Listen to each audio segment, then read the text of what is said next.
11 avril. Josué, chapitre 3, verset 1 à chapitre 4, verset 24. Le lendemain matin, Josué et tous les Israélites quittèrent les camps des Sittim et gagnèrent les rives du Jourdain. Ils s'installèrent avant de traverser le fleuve. Au bout de 3 jours, les chefs du peuple parcoururent les camps et donnèrent au peuple les ordres suivants.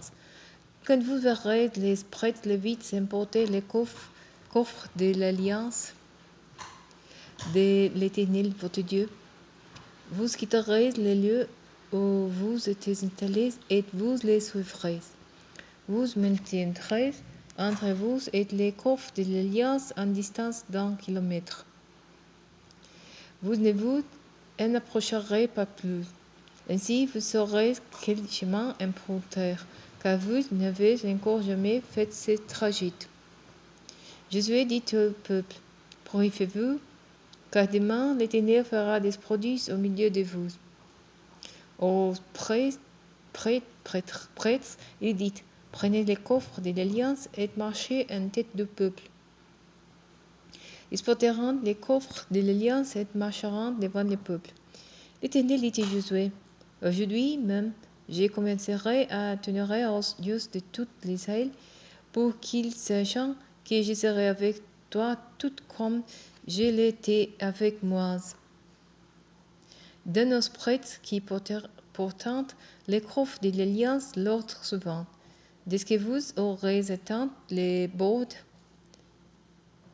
du Jourdain et que vous aurez mis des pieds dans l'eau, arrêtez-vous là. Alors Josué s'adressa à tous les Israélites et leur dit: Approchez-vous et écoutez les paroles de l'Éternel votre Dieu. Voici comment vous saurez que le Dieu vivant est au milieu de vous et qu'il ne manquera pas de déposséder en votre faveur les Cananéens, les Hittites, les Éviens, les Phéréziens, les Girgashiens, les Amoréens et les Jébusiens. Les coffres de l'alliance du Seigneur de toute la terre va traverser le Jourdain devant vous. Maintenant, choisissez 12 hommes dans les tribus d'Israël, un par tribu. Dès que les prêtres qui porteront les coffres de l'Éternel, des seigneurs de toute la terre pousseront la plante des pieds dans le Jourdain. Le fleuve sera coupé en 12. Les eaux venant de l'amont s'arrêteront net en format comme un mur. Le peuple plia ses stances pour traverser le Jourdain. Les prêtres portant les coffres de l'alliance marchant en tête. C'était l'époque de la moisson où le Jourdain déborde continuellement par-dessus ses rives. Au moment où ceux qui portaient les coffres arriveront sur des bords et où ces prêtres mirent les pieds dans l'eau, les eaux venant de l'amont cesseront de couler et formeront comme un mur sur une grande distance, à partir de la ville d'Éden, située à côté de Sartan, tandis qu'en aval, les eaux qui descendaient vers la mer de la vallée du Jourdain, c'est-à-dire la mer morte, s'écoulèrent. Le peuple traversa à la hauteur de Jéricho. Les prêtres qui portaient les coffres de l'alliance de l'Éternel s'arrêtèrent dans les lits desséchés, au milieu du Jourdain, pendant que tout Israël passait à pied sec. Ils s'étirèrent fermement jusqu'à ce que tout le peuple eût achevé la traversée. Lorsque tout le peuple eut fini de traverser le Jourdain, l'Éternel dit à Josué: Choisissez parmi le peuple 12 hommes, un par tribu, et demandez-leur d'aller chercher 12 pierres au milieu du lit du fleuve, à l'endroit où les prêtres se sont arrêtés, et de les apporter à l'endroit où vous camperez cette nuit.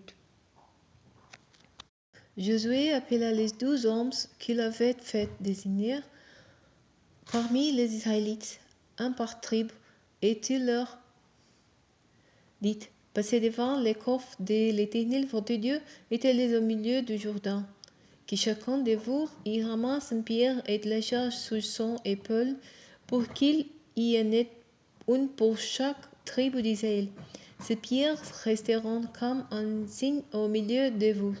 Lorsque par la suite vos fils vous demanderont ce que ces pierres signifient pour vous, vous leur répondrez: les eaux du Jourdain ont été coupées en deux devant les coffres de l'Alliance de l'Éternel lorsqu'il a traversé le fleuve. Ces pierres servent de mémorial rappelant pour toujours aux Israélites que les os du Jourdain ont été coupés en deux. Les Israélites firent ce que Josué leur avait ordonné. Ils prirent 12 pierres au milieu du lit du Jourdain, une pour chaque tribu d'Israël, comme l'Éternel avait demandé à Josué. Ils les importeront au campement et les poseront là.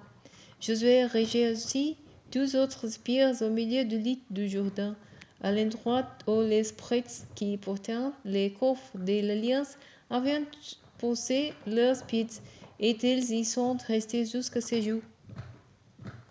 Les prêtres qui portaient les coffres s'étirent au milieu du lit du Jourdain jusqu'à ce qu'on ait exécuté tout ce que l'Éternel avait ordonné à Josué de demander au peuple. Josué se conforma ainsi aux autres ordres que Moïse lui avait donnés.